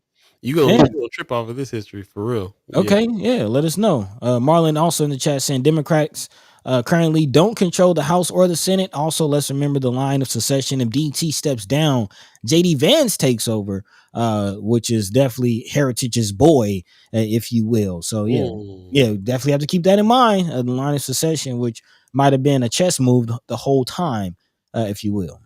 Interesting. Appreciate that. Michael Lee was asking, have y'all seen the Project 2025 tracker and where they are on this on its passage? That's interesting. I haven't seen the tracker. No. I have heard that so far a huge amount of Project 2025's plan points have been implemented. Very interesting. 821, if you believe in the concept of time, we're still working on trying to get our special guest in, having some tech difficulties here. We apologize for that.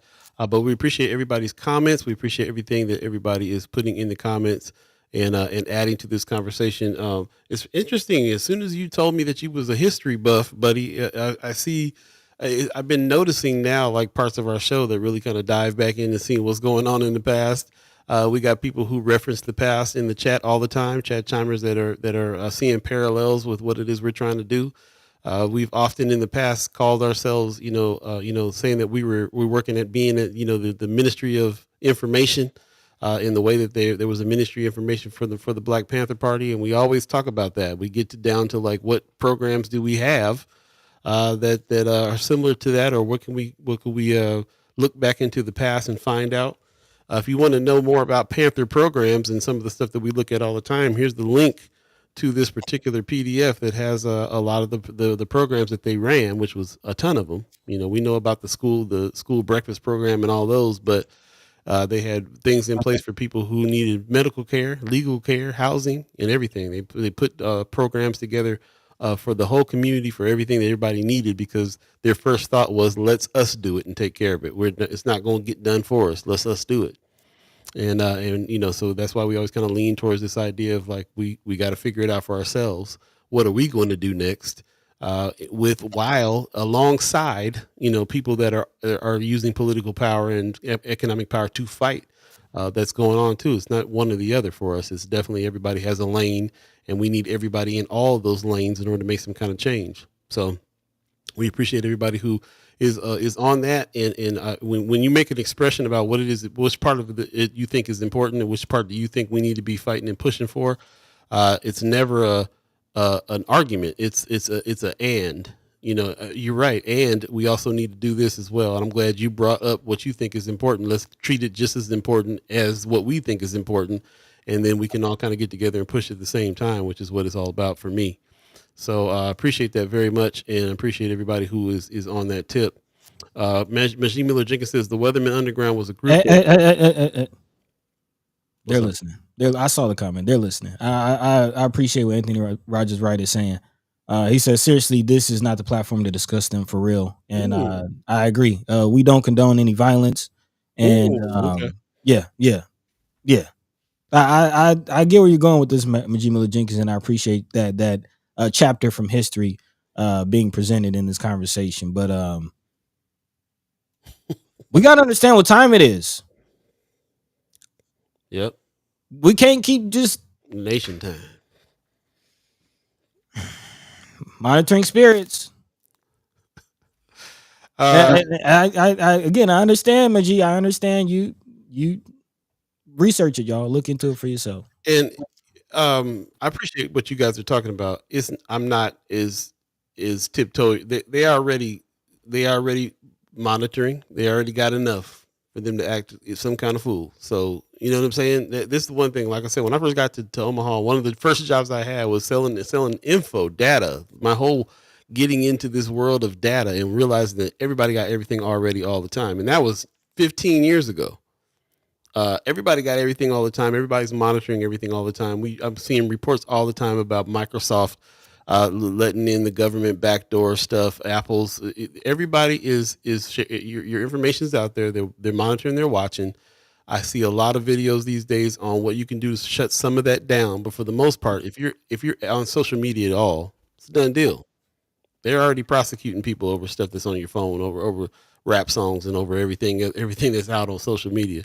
They're already showing up at your mama's house because you put a post out that you had a gun, and they gonna come and mess with you. It's already out there, and they know what's up too, and they've been dealing with it as well. So, I appreciate us saying let's be careful about what we do and say and so on. And Just be smart. I'm more interested in being authentic about what it is that I'm doing.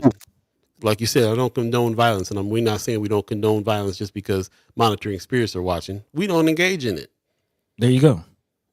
Us personally, other people might. I'm seeing Michael Scott in the chat again. We're going to see if we got him again. Michael Scott, can you hear us this time? I can hear you. We're just trying to get the picture. Okay, got it. Okay, well, we can hear you too. So do you mind while you're trying to get the picture, having a little conversation on just audio? Is it you cool with that? Yeah, I guess I could do that. Yep. The camera's, for some reason, the camera's not working. Yeah, for some reason, the camera's not working. You got your tech. I see you got your tech. I hear you got your tech next to you. Working it out. Yeah. Lucky. Yeah, it's church lady.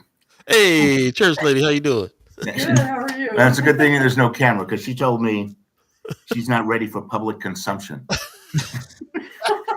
She's not ready until 11 a.m. Interesting choice of words. Neither am I, so I'm glad it's just from the neck up for me right now. I'm really sorry that I don't have a picture, man. Because, you got your I brought my sunglasses. well, and I brought my electric razor. Okay. Well, keep working on it. In the meantime, between time, we're glad we got you on. I don't know if you've been able to listen in a little bit on what it is we're talking about, but we kind of dipped into the history a little bit, and we're talking about how everything is the same that it was then. Buddy showed a clip of a meeting in '73 that of leaders that were talking about all the things that are happening right now. We could juxtapose what that speech was with things that are happening right now, and where we find ourselves in the fight. So, did you hear any parts of the previous conversation? Yes, I was listening to the other episode of Fight the Power. Yeah. Good. There you go. No, yeah, I was listening. A lot to be said. Like Buddy, I'm also a student of history. Yeah. And there's a lot of stuff I'm seeing that's repeating itself. Right. I'm glad you got the perspective. Not only were you there, but you were reporting on a lot of it over the years. I tell you, the second March on Washington back in '68, I was there. 12 years old. Wow. My father grabbed my sisters and myself and said, we need to take a trip down to Washington, D.C. We all stayed in one hotel, and we were there on the Capitol steps listening to the speeches. Wow. So my father kind of radicalized me at a young age. And he started sporting dashikis and long beards and stuff. There's a brother from Jamaica. There you go. He was you never met my father, did you? I never met him. Sure didn't. Yeah. Carol Schrader talks about him even today, man. She goes, he was an impressive dude. Man, had to learn more about him. I've heard many a story from you over the years. He definitely sounds, and he sounds like he comes from, the same kind of situations. My great grandfather, my grandfather, they also, my grandfather sported dashikis and stuff like that. I was just telling somebody this the other day. Like, there's such a difference between what our kids are learning now about what black means, than what we learned back in the day about what black means. It's totally different. Yes, that's true. You figure my father was an immigrant to this country. He got here at the age of like 14 years old. And looking back now, I realize what he was going through as a young man. You know, you figure he was 30 years old about then when things like that started happening, and he became more aware. He came back from a summer retreat, educational retreat, with the dashiki and the beard, and he said to us, "We're not Negroes anymore. We're black." Mm. Okay, Dad. That's But the that's really, transition. and of course, you're young people. You're going, does a Negro mean black? Nah, that's the name they gave us. We're black. I was like, okay, Dad, we're black. Fight the power. Wow. Man, what country is your dad from? Jamaica. Yeah. Jamaica man. Yeah. Okay.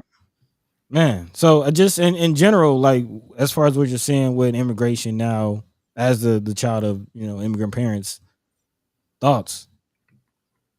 Well, you know what? I listen to these stories of young people being swept off the streets, and I go, I'm a son of an immigrant. Could someone stop me? Should I have proof on me that I'm a citizen here? Because Even today, huh? even today. Even today, you wonder, should I be carrying a passport? Everyone should have some kind of ID on them right now, especially if you don't look white.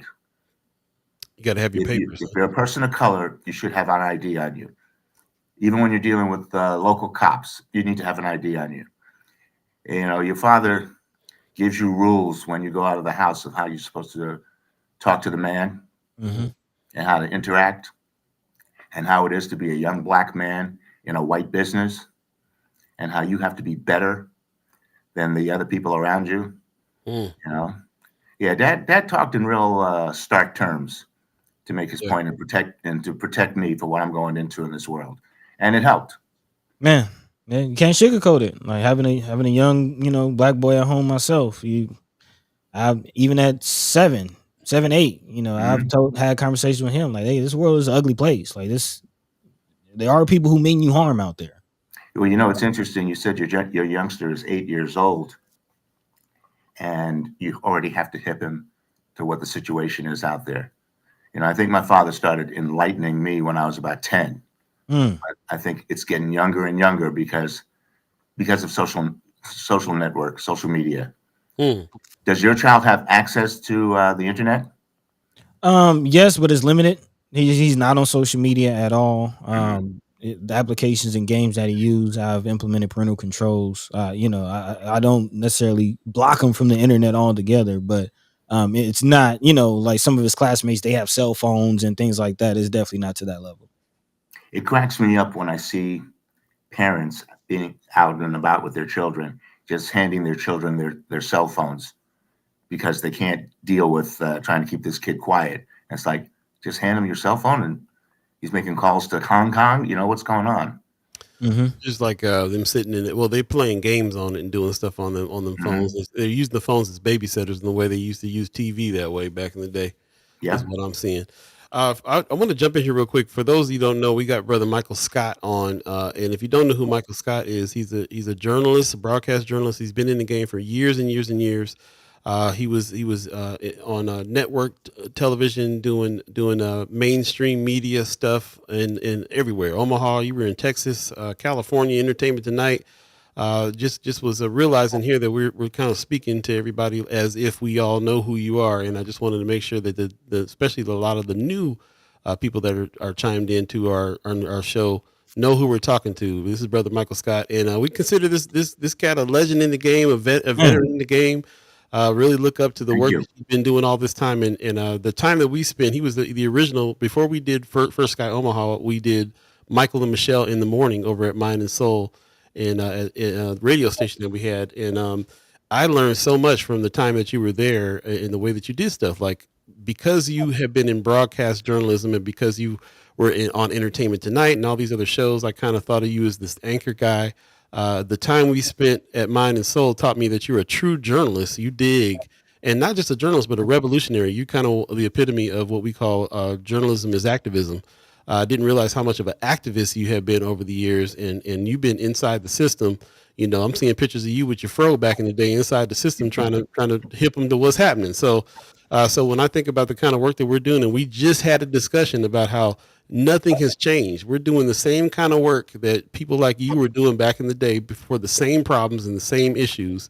And we have an example in people like you and you in particular that that can show us how to do it. So I'm gonna just ask you right off the bat, can you, before we jump into what you're doing next, can you give us some advice on how we can enhance what we're doing, and from your perspective, what we are missing and what we need in order for us to make a difference here, not just in news dissemination, but also in just gathering minds together to make some kind of change? What say you on that? Thanks a lot for that presentation there just now. I should have had you at my Hall of Fame award. Talking about my activism and everything. that white audience are going, he's an activist? Right. They need to know. Need to know. Your question again, I'm sorry. Oh, just from your perspective, if you're seeing parallels in the kind of work that you had to do back then with what we're doing now, and we're coming to this realization today that we're doing the exact same work that has been done already, because we're in the exact same situation that it has always been, and so we always now are looking to our elders in the game that can tell us how to do it better. You got any advice for us? You know what? I watch a lot of local television, and first of all, there's a lack of black men on TV. It seems to get one, and he's gone within a year. This is sort of like a stepping stone. And in fact, let's be honest, when I came to Omaha in '82, I thought it was going to be a stepping stone. I came from Denver. And the only reason I came to Omaha is because a news director had come into Denver and cleaned out the shop. And the guy I was working with said, hey, I got a job offer in Omaha. And the news director there knows you from Tucson. He wants to know if you want to come out here. And when I came, I came here with my girlfriend. I said, we'll be here a year, 2 years. This is just a place to step off. And by the third year, I was going, oh my God, I just became an Omahan. Wow. And I used to tell young reporters who would come in when I'm getting ready for the show and they want to talk to me and everything like that. And I'd say to them, where do you want to be 4 or 5 years from now? And this is black and white reporters. And they go, oh, well, I'm going to be in Seattle. I want to be in Dallas. I hope to be here and here and here. I said, all right, let's have this conversation 3 years from now. When you wake up, you're not in the business anymore, and you're selling insurance, and you're lying next to a corn-fed woman. Dang. I go, what? And it's true. It's true. Omaha is a very seductive place. It can make you complacent. When I first came out to Omaha, I resurrected the Omaha Black Journalists Association. There had been one, but it went out of business because of egos. People on the newspaper think that people on the TV are cute, and they can't relate to each other. So we had to come in and resurrect it. And it was going for a while until I left town. I heard it fell apart after I left town. But it was trying to bring these young reporters, myself included at the time, into the community. One of the first things we did was we held a seminar for pastors, reverends, community leaders, and wanted to teach them how to work with the media, how to put together a press release, who, what, where, when, and why. You can't call a station on Saturday morning and say, hey, we're going to have a parade at 11. Can you be there? No, they can't be there because there's only usually 1 or 2 photographers on the weekend that are already assigned news stories. What you have to do is you got to contact the station 2 weeks in advance at least and say, this is the event. You send them a news release. This is the event that's coming up. You send them contact information, if they have any questions. And then you call them the day before to make sure they're going to be there. And, it's so simple to sound, but we tend to think that the TV station is at our beck and call. I want you to be here right now. That's not how it works. So that was one of the first things we had to get over. I would like to see more of these young reporters get involved in the community. Teresa Wright over at KMTV, very much involved. You talking about Melissa Wright? What did I say? Teresa, I think you said. Yeah, Melissa Wright, very much involved. Right. In fact, when I was working for Ben Gray's campaign, she was a phone call away if we needed her. Right, still is. Also, Miss Frazier over at KETV. Mhm. Very involved. They're out there. They're sponsoring events. They're being MCs in events. People see them. You know, that was the one thing when I was working at Channel 7. I probably did more public appearances in the course of a week than all my co-anchors combined. Because I liked being out in the community. I like to get the feedback. I like to have my ego stroked. I mean, tell the truth. It's tell being the honest, being honest. And Yeah. I think that's what we need, more of these young people. First of all, you're talking about me being a legend and all this stuff like that. I get that reaction from young people. I was at a thing at Tim Clark's house a few weeks ago, and it was a men's conference at his home. He wanted to bring together young men and older men and have them interact. And there was a group of 40-something guys, Black and Latino, standing in a corner, and they were like, Michael Scott, when we used to turn on the TV at 5 o'clock, my grandmother would say, don't turn on the news. Are we going to turn on Michael Scott? And I was like, wow. She goes, my mother was the same way too. And it's like, you feel good. You need to be out in the public because you go, I made an impact. Yeah. Representation matters, and that's always been the case. Mama Gawd in the chat is asking a question that goes along with what you're talking about now. Do you have thoughts on the freedom of speech in journalism? We kind of feel like it's under attack right now. What are you seeing right now from your experience? This is the most dangerous thing that's happening right now in this government, where the attack on freedom of speech. The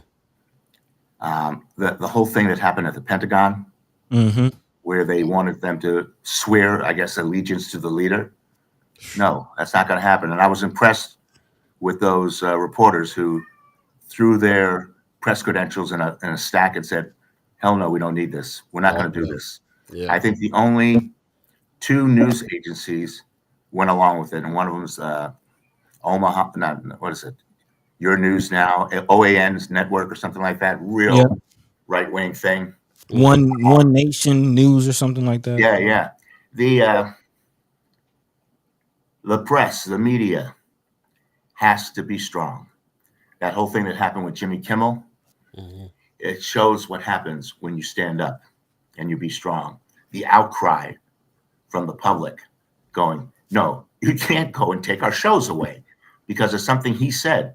Let's go back to Will Rogers in the 20s? He was a commentary. He was a comedian. He would swing his lasso while he was talking, but he would take digs at the local government, man. And nobody came in and dragged him off. And he was vicious for his time. And that has to continue now. You think of Bill Maher. You think of Godfrey Cambridge. These are comedians, a black comedian. That's a black comedian. Yeah, they spoke out against the government, against the machine. And we need more of that. And it takes a certain bravery to do that. You guys are a voice in this community. The times I've caught your shows, even just sitting here waiting for you to come on, you're something that the community needs. That's why I went to your award ceremony the other day, because you deserve the recognition for what you're doing.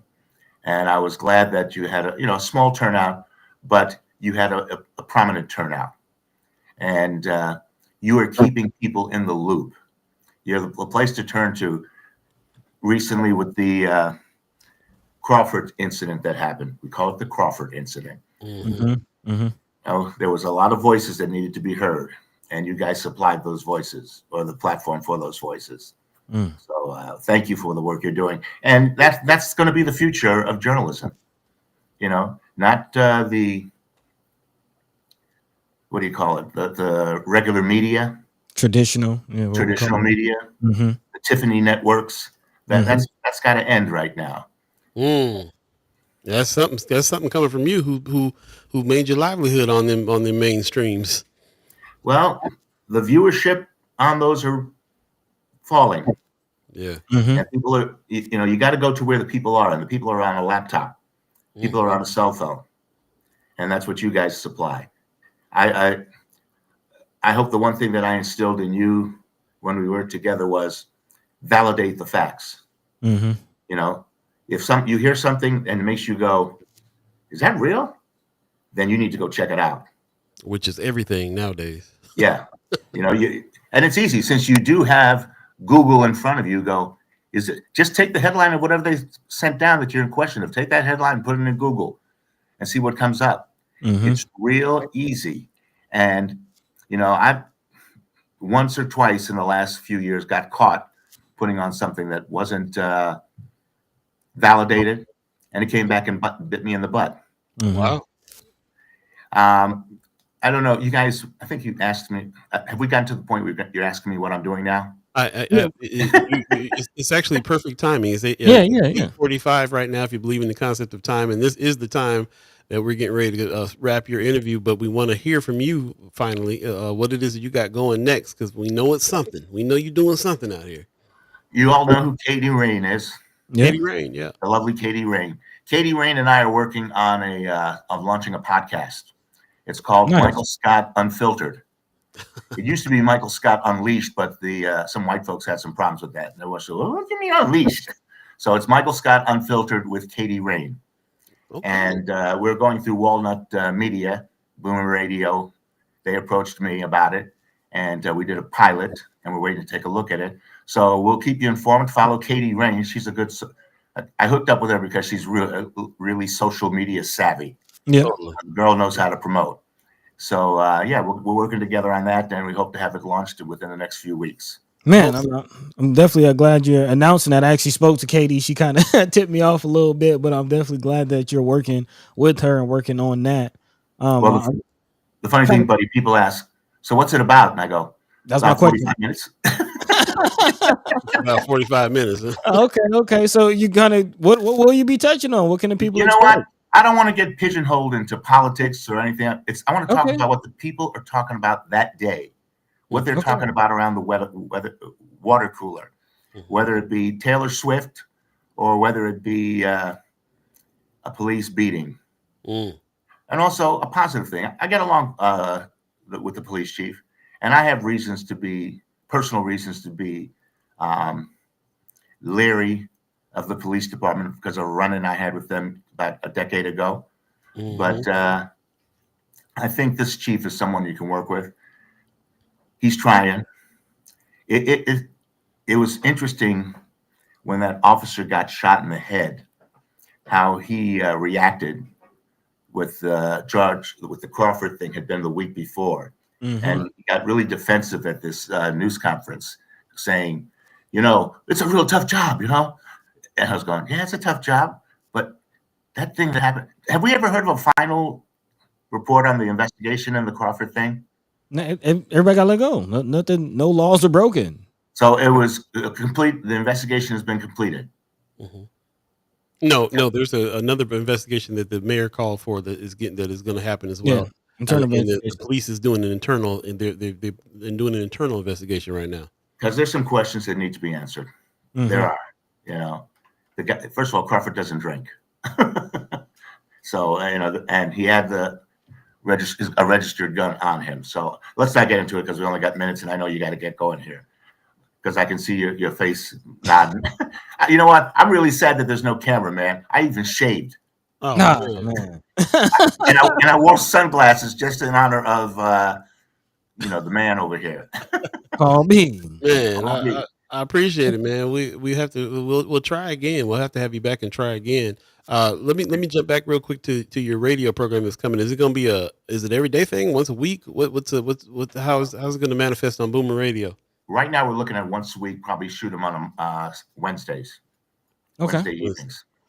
Okay. I also brought a razor with me, and I was going to shave my beard on camera. And church lady said, "You're not shaving at my dining table." Good choice. I don't want your hair all over the place. I said, "I can put a towel down." She goes, "No, you can't." Well, that ain't the only problem with what you just said you were going to do, but I'm glad you stopped it. Hey, man, y'all got to learn the power of television. If I had shaved on camera, you could have put that thing on the internet and people would be going to it, okay? This is true. But you already got something, bro. As soon as that lizard jumped on you, you didn't even have to do nothing for the rest of your life. Viral Hall of Fame. ABC News said I was the first viral video star. Man, Oh my God. I love the All right, fact John. that you put the gecko in your logo. I love the fact you really embraced it. I love it. hey, lean in. You know what, man? It makes me laugh when I see it, okay? Sometimes I wish it happened to somebody else, but I love the reaction of people when they see it for the first time. Yes, sir. Hey, It nothing better than spreading joy and laughter. Now, for those of you who are listening, Google lizard attacks anchor.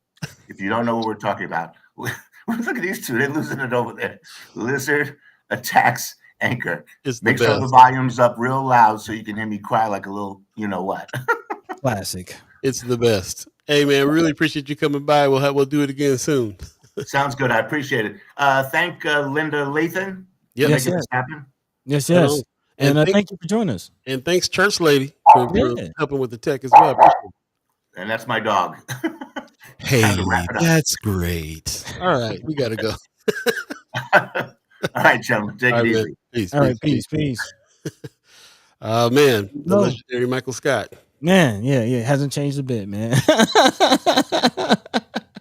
Love it. Check him out, Michael Scott Unfiltered, Boomer Radio. Got to do it. Let's take a quick break and we'll come back and wrap up the show. You're listening to First Sky Omaha in the morning.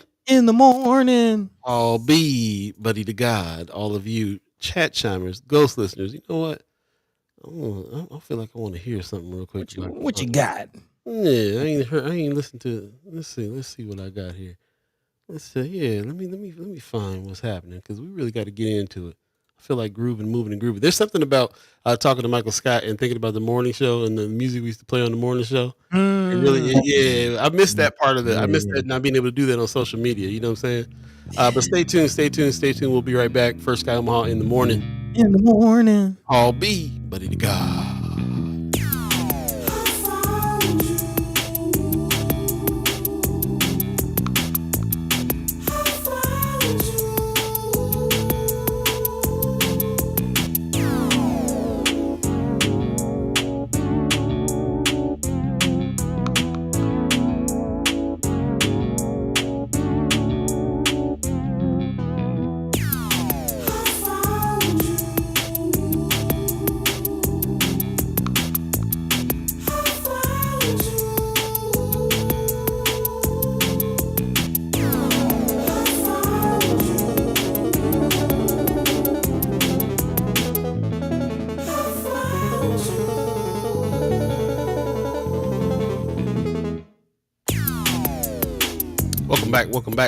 Welcome back for Sky Omaha in the morning.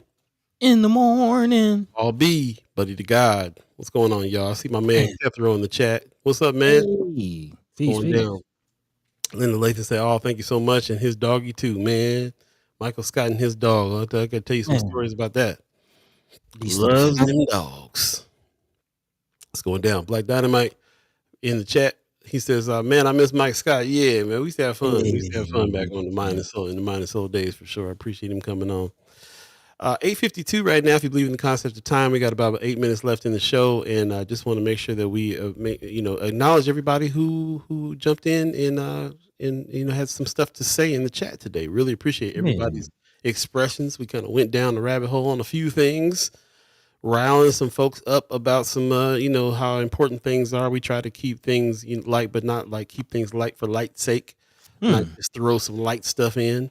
But really try to have a good balance on us getting as fired up as we need to get these days on what needs to happen or to get some change happening. Buddy, I don't know if you saw the new label I put up when you. Yeah, I saw that. I like that.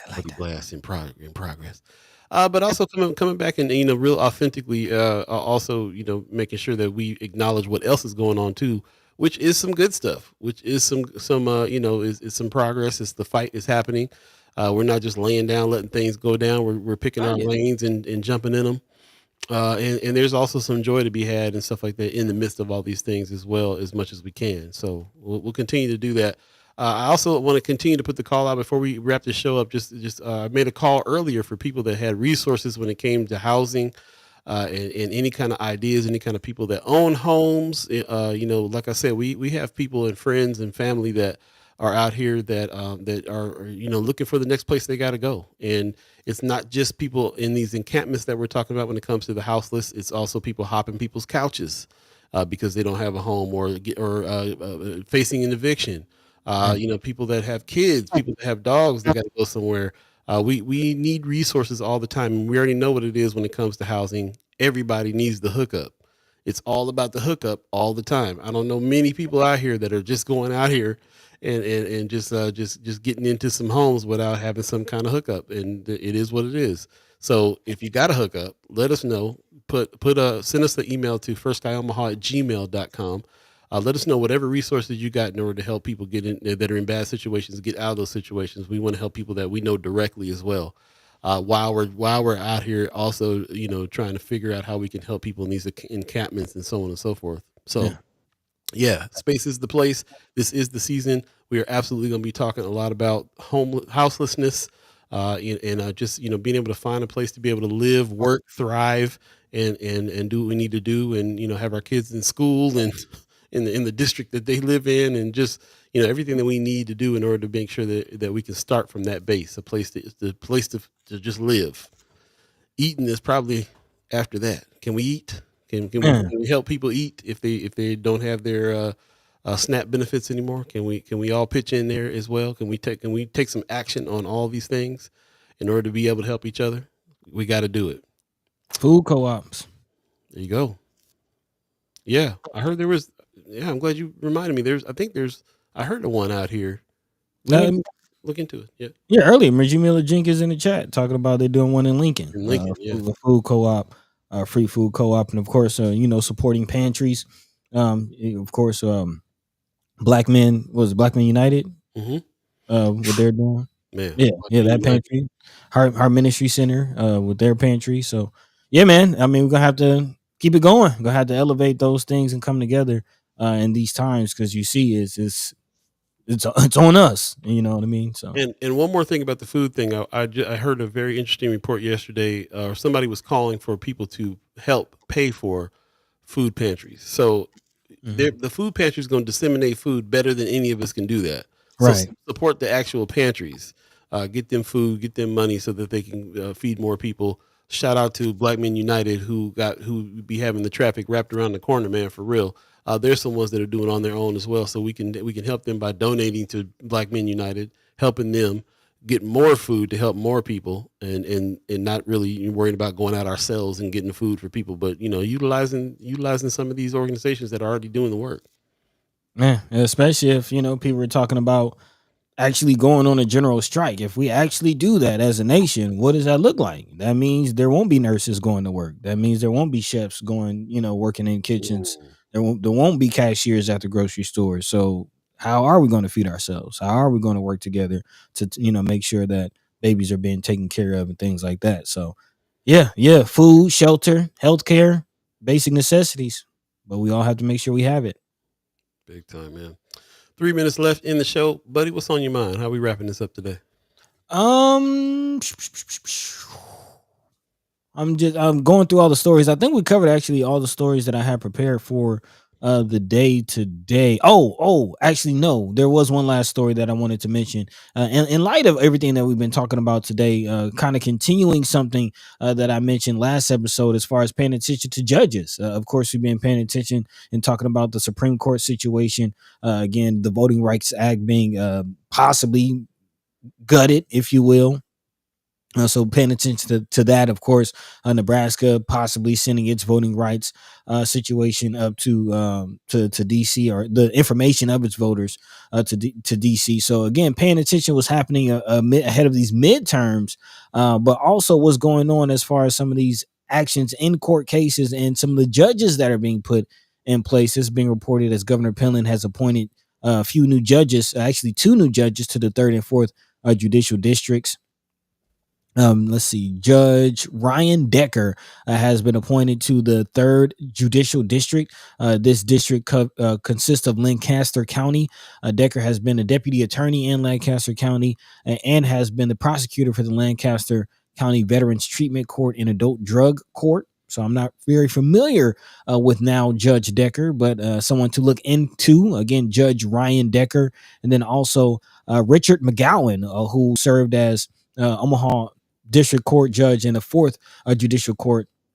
He has served actually for 18 years as a private law lawyer, focusing on criminal defense, juvenile law, personal injury, guardianship, and other related issues. So again, not familiar with these gentlemen, but when you pay attention and look at how the courts are being used under this Trump regime to apply pressure on local media outlets, on voters, on protesters, on just American people in general, you see that these billionaires are not afraid to use their high-profile lawyers to sue. We just saw this lawsuit that went out on OPPD and stopping that whole situation from being pushed forward. So again, pay attention to how the courts and how these judges are being used to push this agenda forward. And this is just yet another leg of the system as we talk about it. Again, I don't know about these judges, but I'm letting you know of their names for you to do your own research to look into it. Again, Richard McGowan and Ryan Decker, 2 judges that have been put in place by Jim Pillen. Take from that what you will. There you go. Appreciate everybody who's joined us. We're I don't know, you've even seen the situation with our friend Elsa from LULAC that has been having some things to say. She's also getting some legal counsel and stepped down for some things and has been speaking out. We're definitely going to talk to her and hopefully get her on the show and have some more conversation there. She actually absolutely had something to say about this Brinker Harding sombrero situation. If you find it very interesting, go to Friends of First Sky Omaha and check out those articles for sure. Also, something else that stood out that we may be talking about later, Justin Wayne chimed up, said, "I'll be honest, the Levi Carter Lake Park Sports Facility is not what I envisioned. From design to programming access is falling short of what we promised the people of North Omaha." We'll dive into that a little bit more too, and reach out to him, see if he can come on to the show to talk about it a little bit more. Some things coming up here in the next week that we're looking at. So we'll definitely continue that conversation. If you have any supporting information on any of those things as well, put them in Friends of First Sky Omaha. We really appreciate you doing that. Also, Linda Latham in the chat says Brookside Church right around L Street over there has a great food pantry. They also have a mechanic service once a month for reduced price for service. They work two times a month by, sorry, chat's moving. 2 times a month by appointment only. They have a clothing pantry where items are like $2 to $3 each. Appointments are helpful. Also a great place to donate gently used kids clothing if you're cleaning out your closet. They have several campuses, but I know for sure this one near the L Street exit is the one with the clothing, food pantry, and mechanics who are willing to help. So thank you for the information. Appreciate everybody that has that. Let's definitely continue to share that information with each other. It's going to be one of those situations where we're all going to need to know where we can get some help when it's time. Big time.